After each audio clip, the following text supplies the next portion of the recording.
I hope that you had all interesting panel session. I had a very interesting one.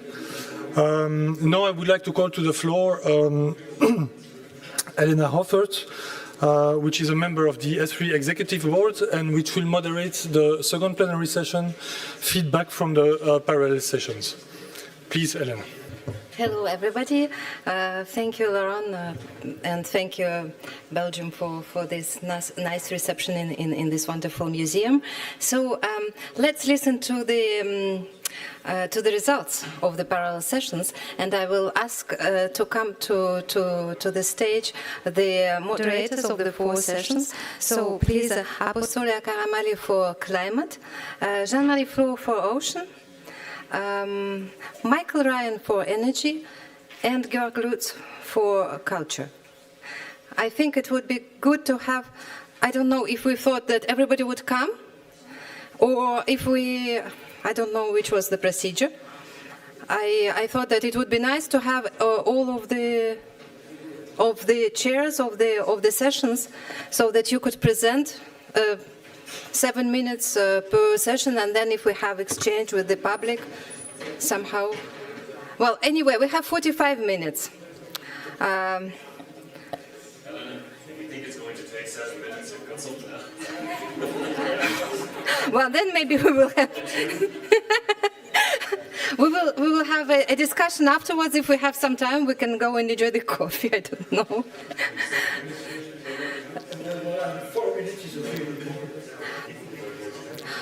Well, let's start and let's see. Okay. So Georg is not coming, right? So okay, perfect. Okay, so great. So as I say, we have till 4:15, actually, according to the timetable.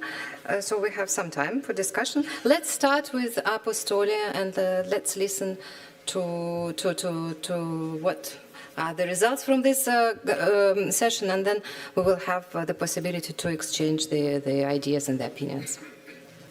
Yeah, yes. First of all, just to say that I was replacing Gelsomina, who unfortunately was ill and could not come last minute. And of course, I will try to summarize the discussion of the panel, but of course, I would invite also the participants to add any other important messages that I may have missed. So in this panel, which of course by definition is very vast, we addressed the involvement of stakeholders in its multiple dimensions to climate, for climate. We started with a panel discussion, and then we continued in the second half with 2 separate table discussions. In the separate discussions, we took a specific focus on one hand, on the climate adaptation mission, and on the other hand, the role of infrastructures in the ERA industrial roadmaps.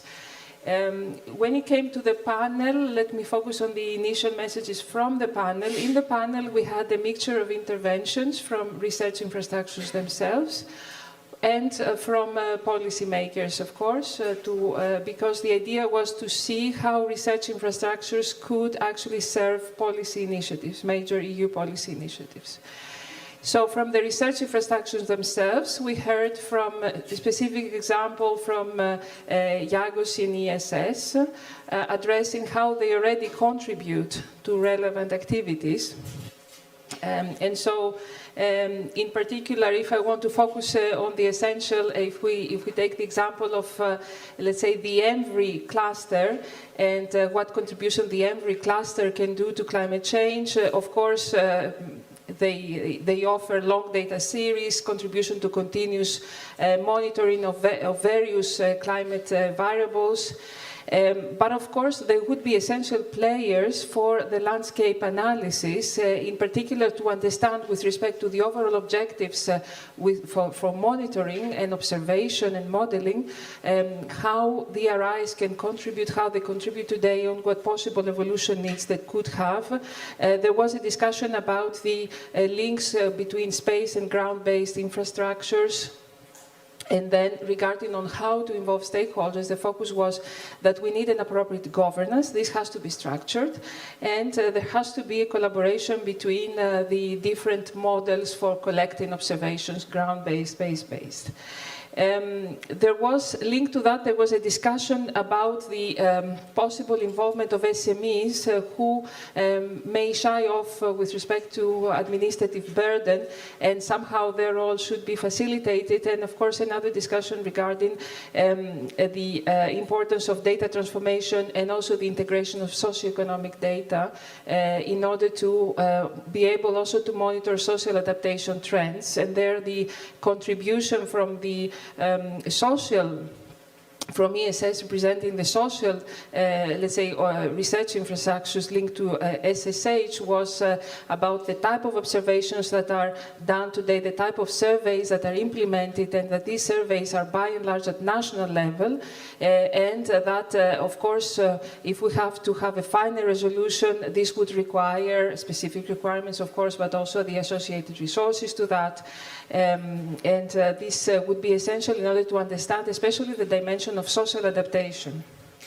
Then we heard, let's say, the policy from the policy side. We heard the Commission on the the climate adaptation mission. Where we stand with the mission. I don't think I should repeat all this. I mean, I'm sure you're all familiar with that. But with a special focus on the social adaptation and the impact dimension, the impact on the systems, because probably we're quite strong in understanding the technical side, the observation, the modeling, although it has its own challenges. However, the challenge of understanding the uptake, the cultural change that is needed, the social adaptation, we are still far from understanding which are the right tools. The Commission is developing an implementation platform, and we can actually involve stakeholders through that. Another example of a policy initiative was linked to the ERA industrial roadmaps, which is subscribed in ERA Policy Action 12 on the twin transitions, where the ambition is to identify how we can support industry through research results in order towards these twin transitions, in particular looking at the aspect of roadmaps, again, social adaptation, but also infrastructures and how infrastructures can support the technologies of the future. And we reported on the two roadmaps, so the low carbon roadmap, which has already been published, and the circular roadmap, which is under preparation. Of course, the role of infrastructures is essential for the technology, the whole technology identification process, as it was called. First of all, identifying which are the technologies, but then also how to develop them, deploy them, and how to support their uptake in the future.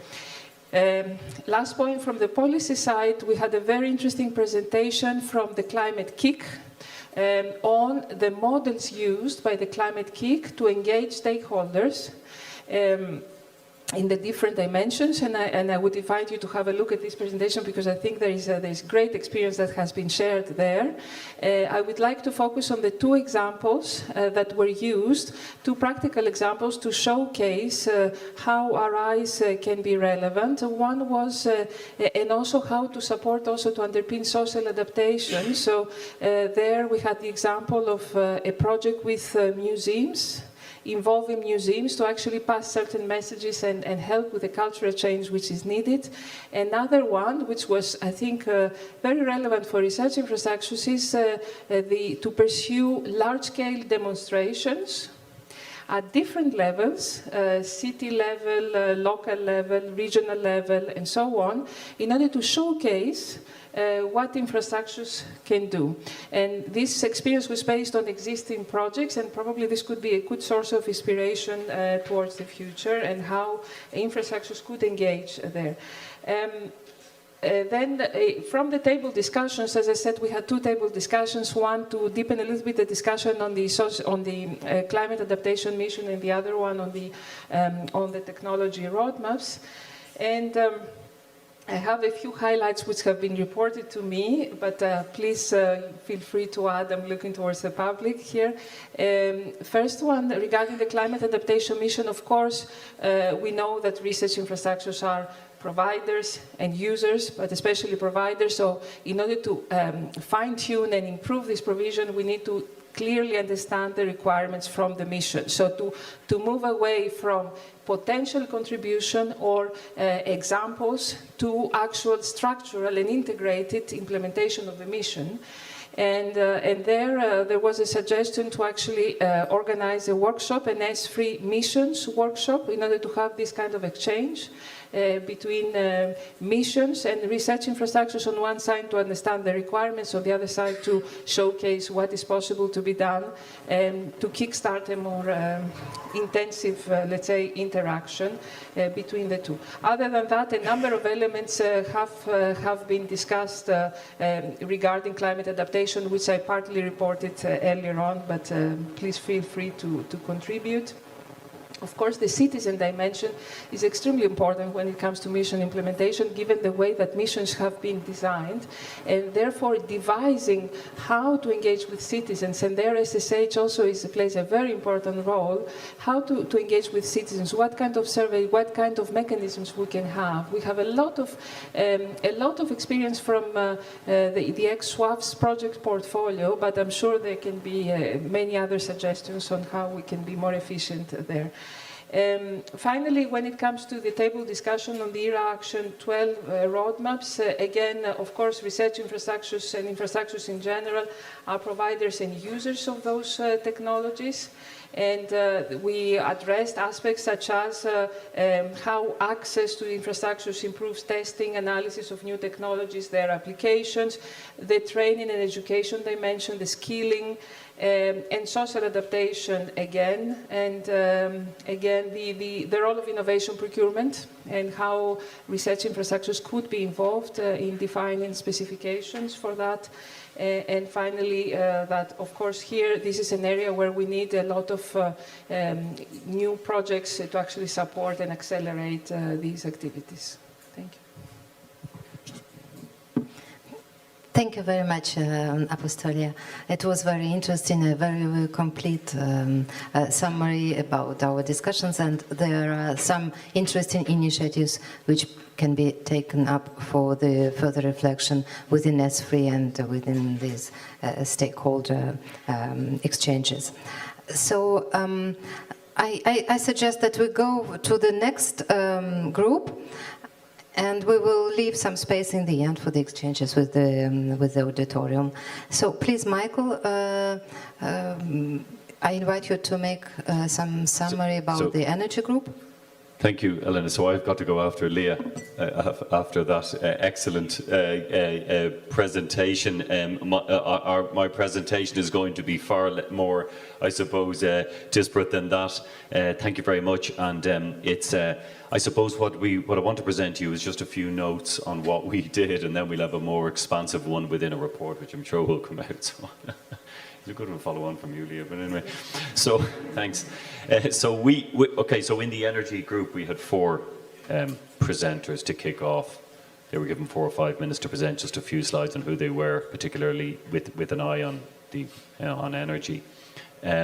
Following that, we had set some questions, which I'll go through now for the participants to reflect on, but also it led to really lively debate that used up the full time, in actual fact, within our session. So first, we had the European Commission that presented the first ERA Industrial Technology Roadmap, which was published earlier this year in April. And from that, there was a list of actions that needed to be implemented, including the establishment of an industrial alliance, was turned out to be one of the most important ones. And remember, this is all with a view on energy within research infrastructures, cooperating with industry, and indeed broader. Many initiatives for clean energy and low carbon industries are planned, including projects for decarbonisation. We had a speaker from Hydrogen Europe Research. Now, the vision of Hydrogen Europe Research is to support high-level research on hydrogen, and it's based on several pillars. And those pillars are hydrogen in research, hydrogen in infrastructures, and hydrogen with an eye on sustainability. And what they do is they're mapping research activities and research and technology infrastructure. So I think this is really, really important, because within that mapping, we're going to get a good indication of engagement with industry. One topic that came across within our group was multidisciplinarity. the lack of multidisciplinarity. Some people are doing it well, others are not. So we need to find ways to sort of, well, how can all boats rise together, so to speak? Also within Hydrogen Europe Research, they have created a policy working group to reflect on energy policies, and that policy working group also feeds into the strategic research and innovation agenda as well, which is important to note. So next we had ESFRI presenting, and particularly on the presenting on the carbon capture, utilisation and storage, and some of the work involves also mapping of research and technology gaps carried out together with industry. These are short and long-term gaps. So within Excel, of course, Eric, they collaborate with industry to contribute to reducing CO2 emissions. In this case, there was a very specific spearhead. We want to reduce CO2 emissions, well, so do we, so why don't we work together? Investments in facilities, also we heard from ESFRI, are planned out until 2030. Most of them, of course, are from national funding, and that led us to another point where, well, our research infrastructures, we talked about them being siloed and pigeonholed. Are they doing everything possible to engage and effectively to be more revenue generating themselves, whether it is through business development activities or other? We heard from the ESRF, as many of you will know here, light sources in general are extremely high energy consumers, understandably so, and added to that, to reduce energy consumption, you have to think in the long term. It's not a case of just turning off the switch tomorrow or next week, irrespective of a rapidly escalating energy crisis that we find ourselves in. There's going to be a political balancing act here. Do we keep our house warm at winter, and do we keep these facilities open? It's a difficult question. However, it's important to note, and what we heard as well from ESRF was that these facilities, they to some degree may have the answer to our escalating energy crisis. Fundamental research is crucial here, engaging with industry. They might actually be indeed the saviours on helping sort of find ways to resolve the crisis that we're in at the moment. So it's a very difficult balancing act. So research, whether it is fundamental, applied or industrial research, it is interesting to note, we heard that only 7% is dedicated to energy storage materials. Is this enough? What do we do to address this issue? Again, we also heard that multidisciplinary research is key. So for example, data analysis, particularly data storage, requires substantial collaboration with other research infrastructures, whether it be PRACE and so on and so forth. And that's an important thing. Not only multidisciplinarity and collaboration across ORIs, but across other sectors, including industry. Following on from our presentations, we had some questions for our panel members. What I'm going to do is read the question now and just give a very, very brief response. And we also had some questions where we got some response, also some very healthy opinion from the participants. So what role can research infrastructures and indeed technology infrastructures play in the uptake of hydrogen technologies for Hydrogen Europe Research? And hydrogen has been recognised as one of the vectors that can optimise power production.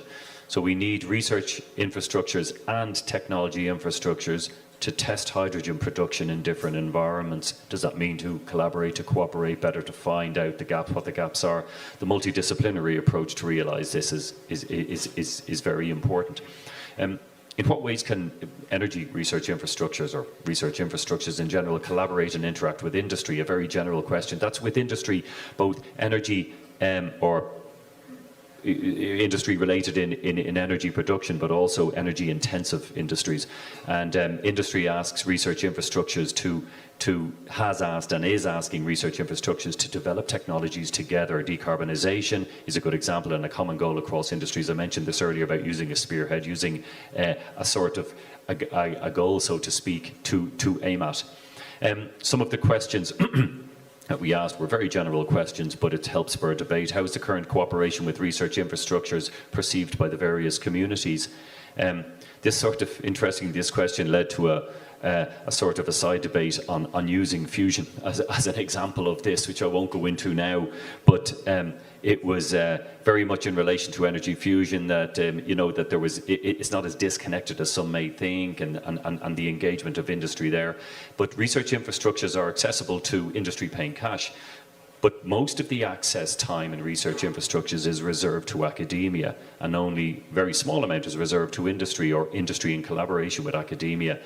So it was felt, well, how do we sort of promote that opportunity with industry? And I think it was, the sort of opinion was that we need to increase investments in equipment and facilities dedicated to industry, and those needs need to be considered. So research infrastructures, it might be easy to say, well, why aren't you working with industry? Well, maybe what they have currently is not sort of appropriate for industry. So there needs to be some collaboration when it comes to both even co-investments across infrastructures. How can the use of existing research infrastructures be increased? Some good practices or bottlenecks. So we need to consider new methods or technologies to produce energy. It was noted that China and US, for example, is investing in this already, for example, in the nuclear sector. This perhaps, there's not enough debate, not enough conversation in this regard. How can the use of existing RIs be increased? Results achieved by users accessing research infrastructures should be better promoted and used, taking into account IPR issues, of course, with exploitation. But I think that's very important, is that users, we need to promote more. I think the analogy we had this morning was the Ferrari in the garage, but it's really just how can these be promoted more? How can we push these out?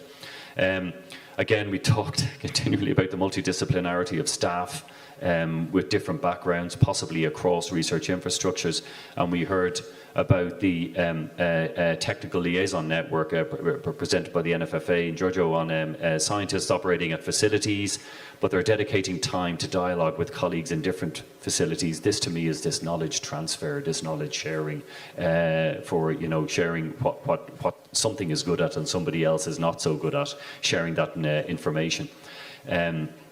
Social impact to be evaluated. Finally, yes. How can collaboration between research infrastructures, technology infrastructures, and the research communities in general be optimized? So ESRF told us that they are already in collaboration with other entities. ERIC have delivered 2 Horizon Europe proposals, albeit unsuccessful at this moment, but there are opportunities to recycle them. These are where to construct test facilities connected to industry and technology infrastructures, together with large-scale facilities. Other large-scale facilities.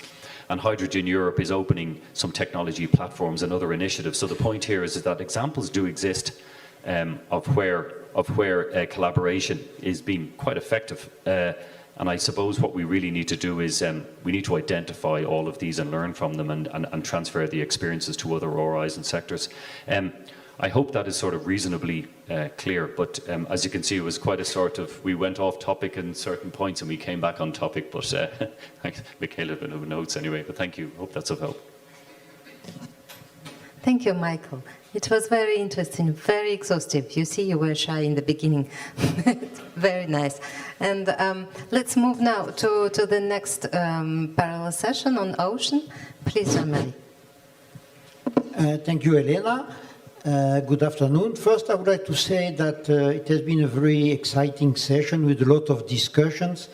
There was a presentation by the 4 panelists, then a long discussion, and I will be shorter than my colleagues because we arrived to 4 points mainly, which are: at what scale should the infrastructure work?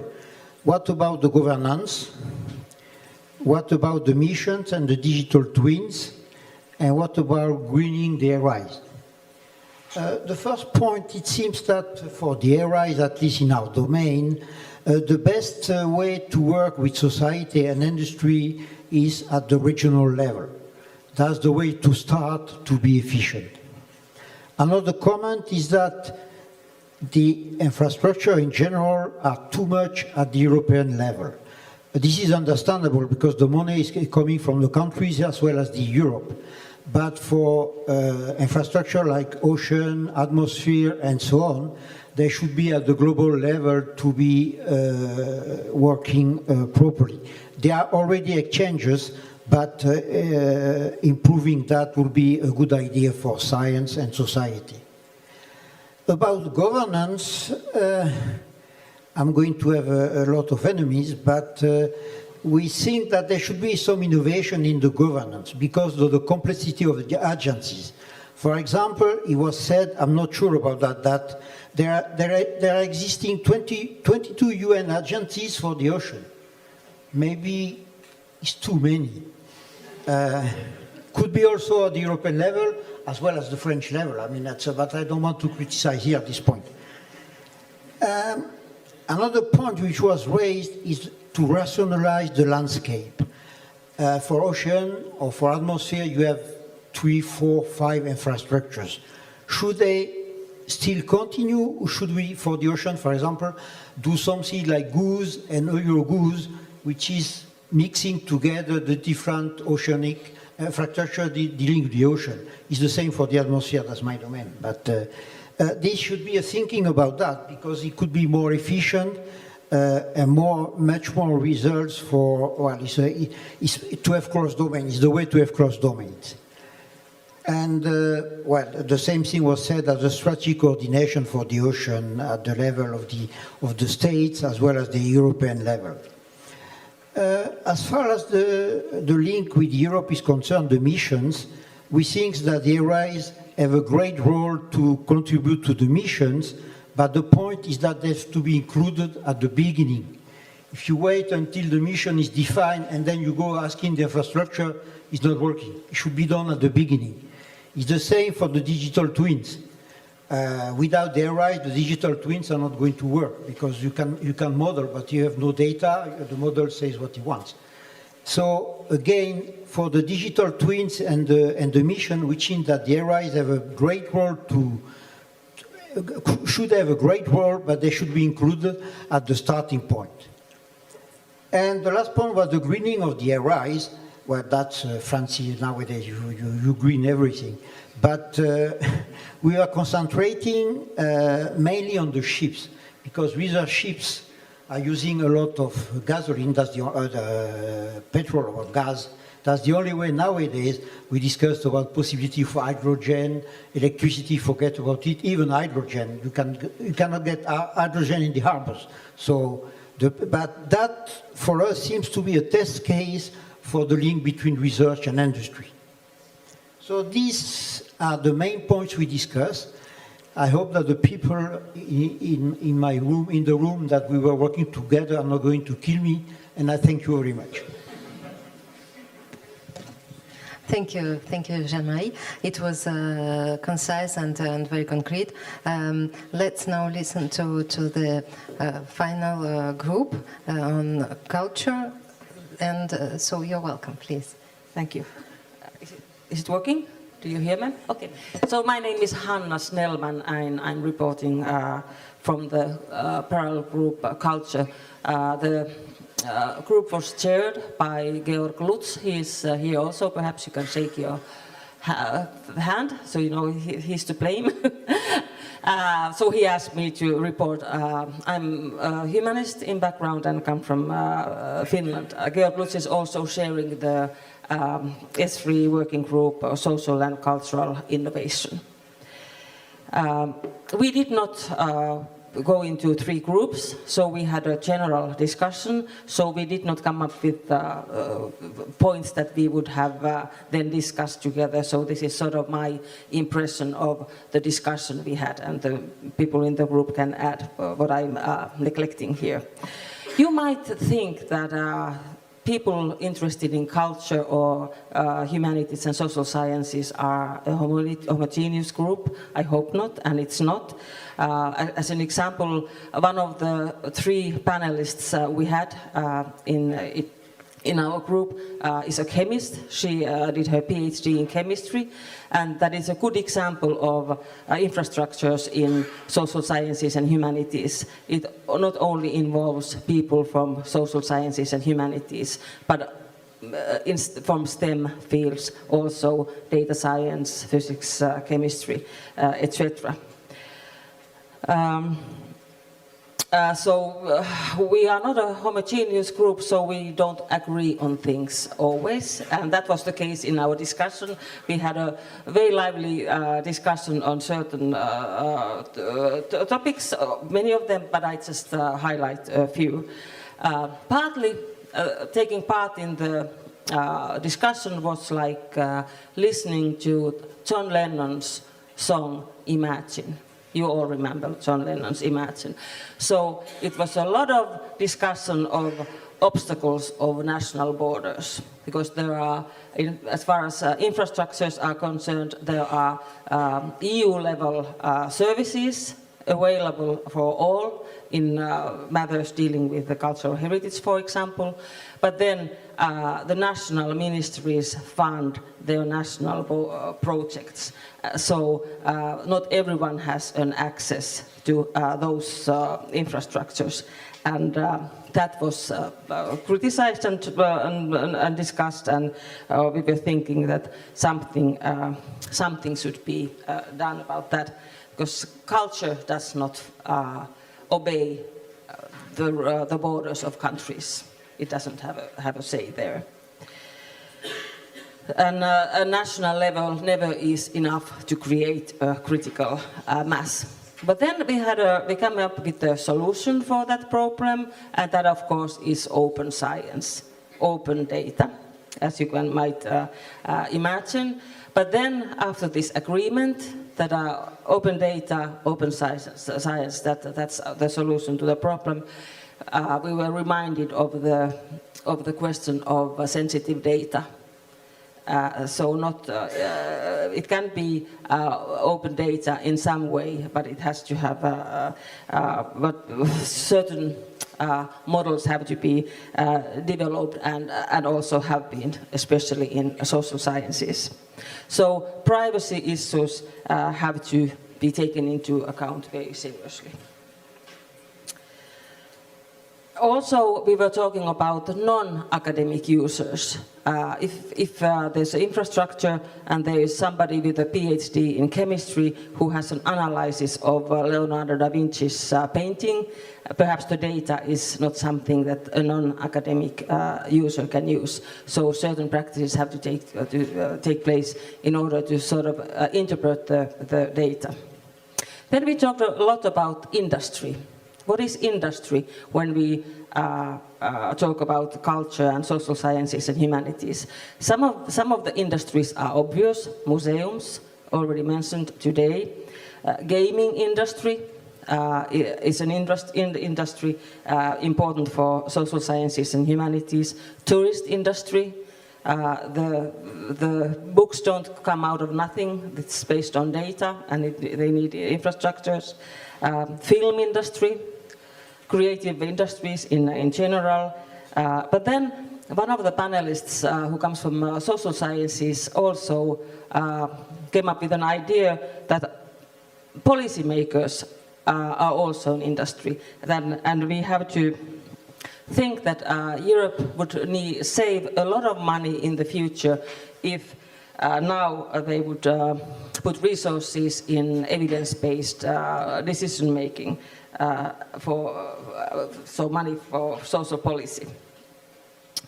So it's a very scattered landscape we are in, and even during that discussion, a lot of problems brought up, and then somebody in the room asked for a floor and said that we already have that. So I think it's a question also of sharing good practices and sharing knowledge sharing, which was already mentioned earlier here. So meetings like this are very important. And then in the end, also we were talking about the quite new initiative, European University Networks. Myself, our university is member in Europa, and there we have been doing work for pooling resources with One Health and cultural heritage researchers, and there might be something for us to think about in the future. Thank you. Thank you very much, Hannah, for this summary of this creative approach to the question in the group discussing cultural issues. So now we have only 5 minutes now for the exchange with the auditorium. So please, if you have some comments on the things which were mentioned, or maybe you have some additional issues which you would like to mention, you're welcome. Yes, please. I don't know who. Okay, Tassos, thank you very much.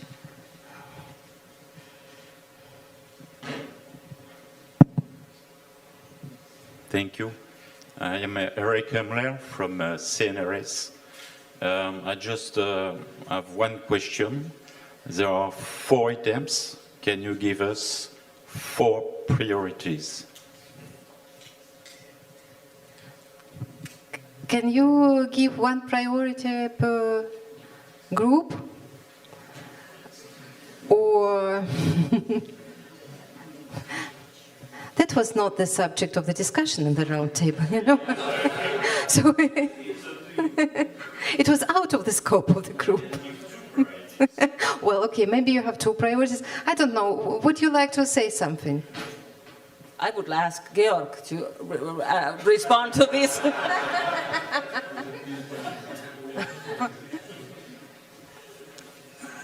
Okay, creative approach.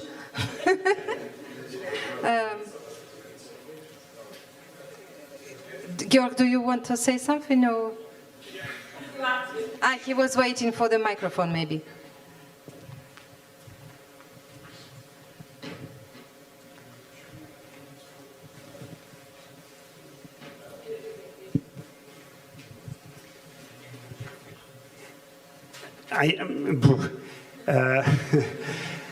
I just, one of the kind of things I've found really interesting today, and I think made me also think and could make Fonder think, it's that, you know, when we try to bring things together, you know, often different actors work under very different logics and incentive structures. You know, for example, you know, kind of researchers, they need to publish to make the career, or they need they need to get a lot of funds because this looks good in their CVs, and they don't get credit for using the research infrastructures and using the facilities that exists, or the researchers that contribute to the research infrastructures, they also don't get a lot of credit. So the whole kind of topic of research assessment, which is very much now also on the agenda of funders and governments, is important. And the same kind of is very difficult to reconcile between some of the stakeholders. You know, like some governments, and they're not necessarily interested in everything being open. And transparent, or private sector and industries, they also not necessarily want to then share everything that is coming out of the usage of infrastructures, while researchers are now really aligned to open science and open data and open publications. And I think there needs to be more thinking, you know, how to kind of, you know, align different incentive structures in order to engage, to make stakeholders engage with research infrastructures, and also to kind of connect users and the research infrastructures in a better way. Thank you, Georg. Okay, Michael. Yeah, this is a very interesting question. Firstly, we were only moderators, so our job was not to come up with what was the most important priority. But I think an answer to that question perhaps is, what spurred most debate? What spurred most discussion, and if anything came out of it, if I could rephrase it. And I think within energy, the whole theme was, okay, well, how do different stakeholders think of different stakeholders and how they work together, with RIs being central and all that sort of stuff. And that's fun. And I think what came out of our energy group, and I'll stand corrected to any participants that were there, but certainly from my point of view, was, again, going back to this word of multidisciplinarity. But what does that mean? When it comes down to it, a priority should be, well, where does that exist? Where does multidisciplinarity exist, or where is it lacking? In other words, there needs to be some sort of mapping done. Where do research infrastructures really and truly engage with industry? How do they engage with industry is a key element. Technology infrastructures, are they engaging with industry? How do they engage with industry? Are they enablers? Are they service provided to industry, or are they something greater? How do they work with research infrastructures? So multidisciplinarity is a word, but ultimately it's coming down that whole idea of, well, what's actually there? What exists at the moment, and what's that mapping? So that, from, again, this is just my view as a poorly moderator, but that's all we are. But that's where I saw it's coming out of our group. Okay, thank you, Michael. Jean-Marie. Okay, I will answer as well. but my viewpoint, that's really my viewpoint, it was not discussed during the meeting, is to rationalize the landscape. I mean, you have 3 or 4 infrastructure for the ocean, 3 or 4 for the atmosphere. You have to improve the cross-disciplinarity. The only way is to rationalize that. And the second point for me would be to include the ESFRI at the beginning, either in the mission or the digital twin, to make everything efficient. Thank you. Leah, do you want to say something, or it was... I would be repeating myself because I see there is another colleague here who would like to take the floor. I mean, Okay. But I think I've raised already the main point, so I have nothing. As Michael said, I was only moderating, so we didn't have any prioritization exercise. Thank you. Yeah, Philip Drobinski, CNRS. My question is, climate change adaptation, mitigation, needs energy transition. We have to address acceptability of this transition. So there are so many cross-cutting issues that can be addressed jointly with the different ARIs. So is there a kind of roadmap of more interaction between the different topics that have been addressed this afternoon? I'm not one to answer that question. However, it is related to energy, and the Commission, I think, touched on that in their presentation, that there isn't any specific actions yet, but that's certainly the plan. It goes back to that whole idea of mapping, I think, which is what we talked about earlier. That's my answer to that question anyway, but like I said, I'm not expert. But I think you have... Somebody wants to add something to this question? I think all these exchanges will help us to think all together on all the common questions which we are asking all together. And I'm not sure that now we can give some additional roadmap or something else on this point. Well, there was a strange sound, but anyway, I think we have finished our session. If you have some more comments, actually, to this discussion, you're welcome. Yes, please. So I'm David. I introduced myself earlier. I think what's really fascinating about this whole Green Deal 2050 goal, I mean, it's an incredibly ambitious agenda, clear targets, member states, European Commission, Parliament agreed on it, and I think no one has an idea how we're going to achieve those targets yet. We know there is linkages between energy and climate and all those things, but no one really knows. The central assumption in this is innovation, technological and scientific, that will help us. If you put it a little crudely, the Commission, von der Leyen has put that forward with her colleagues in the Council and the Parliament, and of course there will be elections next year. And if you take sort of a picture out of it, it's like, taking a A380 and sort of say, okay, we're gonna, go somewhere. So full of kerosene, it's up in the air, but there is no landing strip for that airplane. And I think that is a huge chance. So if we are looking for a roadmap, I think the election year 2023-24, the midterm review of the current programs, all of that is a unique opportunity. And Carlo mentioned this is about narratives, about stories that we're telling. And I think basically the stories we, as a research infrastructure community in largest definition, is to sort of demonstrate to the politicians up for re-election in the European Parliament, but also the ones that are going to be in the Commission, that research infrastructures can provide, together with their communities, important landing strips for that airplane in 2015. So rather than waiting for stories, it is up to us to create these stories and help politicians. Whether it is helpful to say this needs investments or expenses, that's a different story. But I think that really is the truth where we are with these ambitious goals, 2050.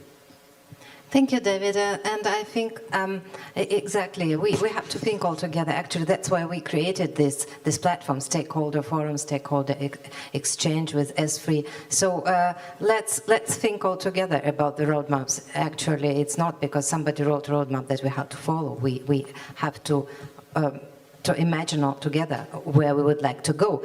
And like this, let's thank the moderators of the sessions. It was very interesting and very nice to hear to all these summaries. We will take back home all these messages. We will think about them all together. And now I think we should finish the session. We will come to the next session with David. And actually, I think the end of this discussion was a very nice transition to the following session. Thank you.